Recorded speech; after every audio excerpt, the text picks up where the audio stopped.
اعوذ باللہ من الشیطان الرجیم بسم اللہ الرحمن الرحیم۔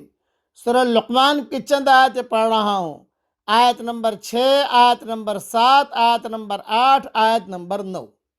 وَمِنَ النَّاسِ مَن يَشْتَرِي لَهْوَ الْحَدِيثِ لِيُضِلَّ عَن سَبِيلِ اللَّهِ بِغَيْرِ علم، اور بعض لوگوں میں کوئی ایسے بھی ہیں جو ان باتوں کا خریدار بنتا ہے جو غافل کرنے والی ہیں، تاکہ اللہ کی راہ سے گمراہ کرے بغیر کسی علم کے۔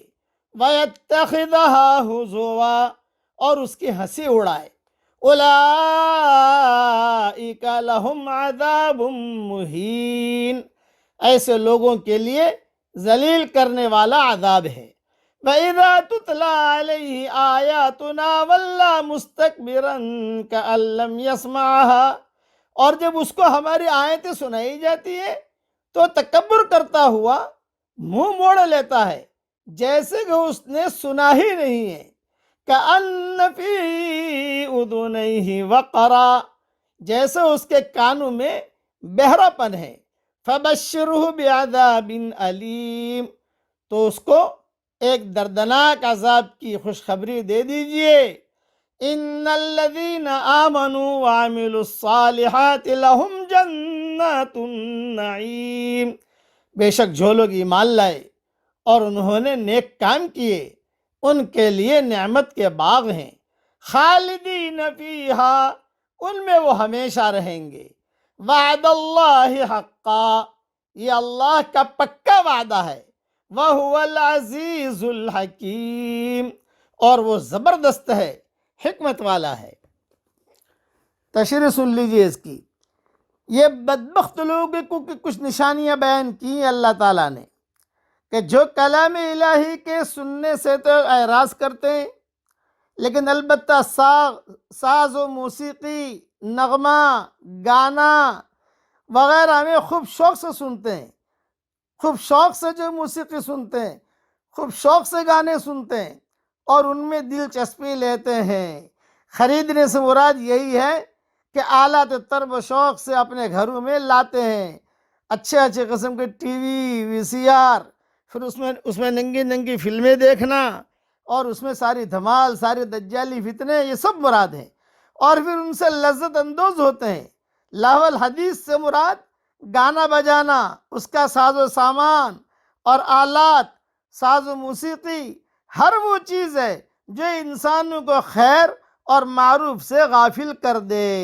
اس میں قصے، کہانیاں، افسانے، ڈرامے، ناول اور جنسی اور سیکسی اور سنسی خیز لٹریچر، رسالے، بے حیائی کے پرچارک اخبارات سبھی اس میں آ جاتے ہیں، اور جدید ترین ایجادات، ریڈیو، ٹی وی، وی سی آر، ویڈیو فلمیں اور گندی فلمیں وغیرہ بھی۔ حضور صلی اللہ علیہ وسلم کے زمانے میں بعض لوگوں نے گانے بجانے والے لونڈیاں بھی اسی مقصد کے لیے خریدی تھی کہ وہ لوگوں کا دل گانے سنا کر بہلاتی رہتی تھی تاکہ قرآن اور اسلام سے وہ لوگ دور رہیں۔ اس اعتبار سے اس میں گلوکارائی بھی آ جاتی ہیں، فلمیں میں گانے والیاں یا جو کوٹھے پر گانے والی ہیں، یہ سب آ جاتی ہے۔ جو آج کل فنکار، فلمی ستارہ، ثقافتی سفیر اور پتہ نہیں کیسے کیسے مہذب، خوشنما اور دل فریب ناموں سے پکاری جاتی ہے، ان تمام چیزوں سے یقیناً انسان اللہ کے راستے سے گمراہ ہو جاتے ہیں اور دین کو استہزاء اور تمسخر کا نشانہ بھی بناتے ہیں۔ اس لیے ان چیزوں سے خوب بچنا چاہیے۔ ان کی سرپرستی اور حوصلہ افزائی کرنے والے ارباب حکومت، ادارے، اخبارات کے مالکان، اہل قلم اور فیچر نگار بھی اسی عذاب مہین کے مستحق ہوں گے۔ اللہ تعالی ہم سب کی حفاظت فرمائے۔ اور یہ جو کہا کہ مذکورہ اللہ و لعب کی چیزوں میں مگن رہتا ہے آدمی، وہ آیات قرآنیہ اور اللہ رسول کی باتیں سن کر بہرا ہو جاتا ہے، حالانکہ وہ بہرا نہیں، اور اسی طرح منہ پھیر لیتا ہے گویا کہ اس نے سنا ہی نہیں، کیونکہ اس کے سننے سے وہ ایذا محسوس کرتا ہے، اس لیے اس کو کوئی فائدہ نہیں ہوتا۔ وقرہ کے معنی ہے کانوں میں ایسا بوجھ جو اسے سننے سے محروم کر دے۔ خلاصہ کلام یہ کہ جتنے دھمال کی چیزیں دنیا میں چل رہی ہیں یہ ساری کی ساری اس سے مراد ہیں۔ اس لیے گانوں سے بھی، گانا سننا بھی نہیں، گانا گانا بھی نہیں۔ بعض لڑکیوں کی، عورتوں کی عادت ہوتی ہے کھانا پکاتے پکاتے گانا گائیں گی۔ رانی ہو کے مہترانی گنگنائے گی ضرور، رانی ہو کے مہترانی گنگنائے گی ضرور۔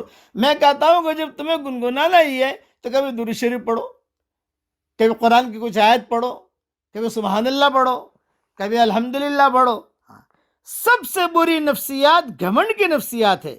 جو شخص گھمنڈ کے نفسیات میں مبتلا ہو اس کے سامنے حق آئے گا، مگر وہ اپنے کو بلند سمجھنے کی وجہ سے اس کا اعتراف نہیں کرے گا، وہ اس کے حقارت کے ساتھ نظر انداز کر کے آگے بڑھ جائے گا۔ اس کے برعکس معاملہ اہل ایمان کا ہے کہ ان کا نصیحت پسند مزاج انہیں مجبور کرتا ہے کہ وہ سچائی کا اعتراف کریں، وہ اپنی زندگی کو تمام تر اس کے حوالے کر دیں۔ اللہ تعالیٰ ہم سب کو یہ نئے نئے گانے، اس میں یہ غلط، یہ موبائل کے جو تنتنیاں ہیں نا، یہ بھی بڑا خطرناک ہے۔ اس کے اندر ساری برائیاں موجود ہیں۔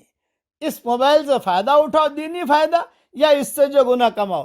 اسی موبائل سے آدمی جنت بھی بنا سکتا ہے اور اسی موبائل سے آدمی جہنم بھی بنا سکتا ہے۔ اللہ تعالی ہم سب کو جنت بنانے کی توفیق عطا فرمائے، آمین۔ وآخر دعوانا ان الحمدللہ رب العالمین۔